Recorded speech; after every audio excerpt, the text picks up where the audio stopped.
सरकार ने लाया है परिपूर्ण लोकतंत्र, कॉम्प्रिहेंसिव डेमोक्रेसी।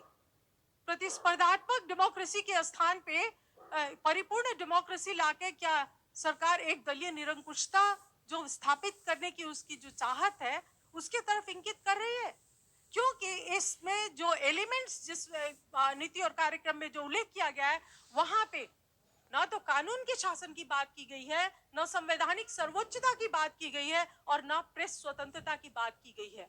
इसलिए सरकार अगर डेमोक्रेसी के प्रारूप को, लोकतंत्र के प्रारूप को बदलने की उसकी आंतरिक मंशा है तो मैं उसके बारे में सचेत कराती हूँ।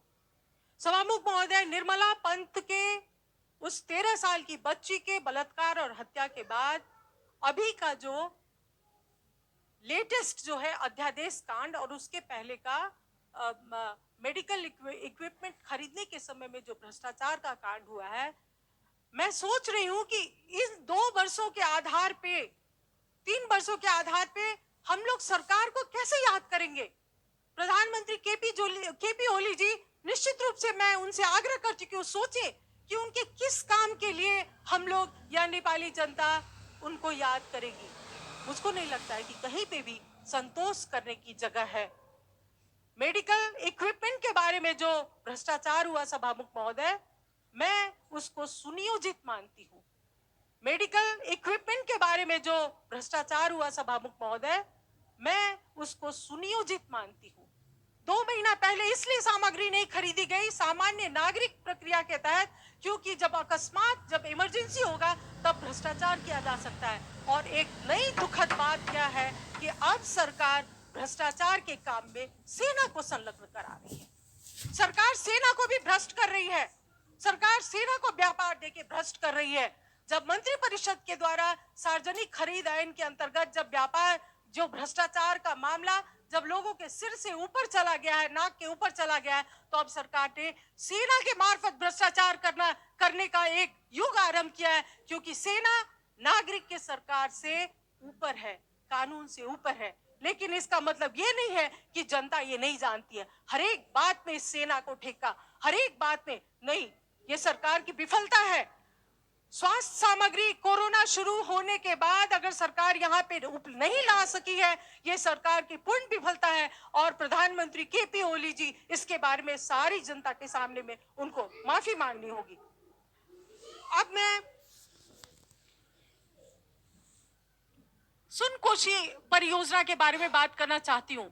सभामुख महोदय, 2046 साल के बाद निरंतर सुनकोशी कमला डाइवर्सन के प्रोजेक्ट की बात आई है, लेकिन अब सुनकोशी मरीन ड्राइव लाया जा रहा है, बहुउद्देशीय प्रोजेक्ट लाया जा रहा है। प्रदेश नंबर 2 को सिंचाई की आवश्यकता है, बिजली से भी ज्यादा सिंचाई की आवश्यकता है। सरकार बिजली बनाएगी, वो बेचेगी, लेकिन जनता को पानी चाहिए। इसलिए ये सुनकोशी मरीन ड्राइव को हटाकर सुनकोशी कमला सिंचाई परियोजना लाया जाए।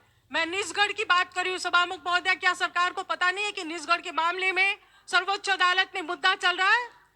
जब कोई मुद्दा विचाराधीन है तो उसको इस संसद में उठाने की हिम्मत कैसे सरकार ने की? क्या सरकार ने सर्वोच्च अदालत को ललकारा है या फिर सर्वोच्च अदालत को दबाव में डाला है? साथ ही सभामुख महोदय, बहुत सारी बातें, लेकिन सत्य निरूपण तथा मेल मिलाप आयोग, जिसके कारण आज भी शांति प्रक्रिया अधूरी है और लोग अटके हुए हैं। बेपत्ता व्यक्ति के संबंध में जो विधेयक है वह कानून का रूप नहीं ले पाया है, जिसके कारण शांति प्रक्रिया अधूरी है। शांति प्रक्रिया सरकार कब पूरी करेगी?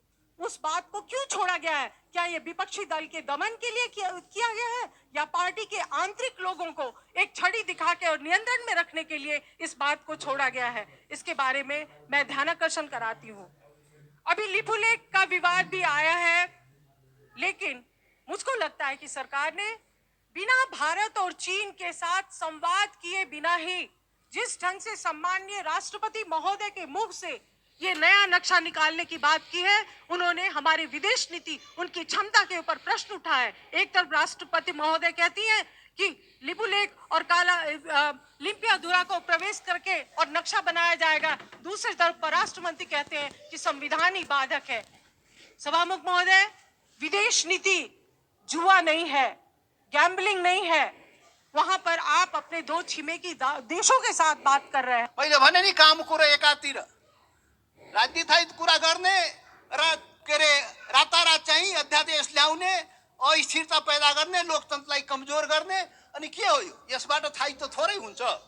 सभामुख महोदय, यो नारामा सीमित, यो हेर्नुहोस् पुरै नीति कार्यक्रममा नारा न नारा, यो के गरी ल्याएको यो नारा अहिले चाहिँ के अरे कुनै चुनावको घोषणा त भएको छैन, तर यो चाहिँ नीति कार्यक्रम हेर्दाखेरि त चुनावी घोषणा, यो नेकपा मालेको चुनावी घोषणा पद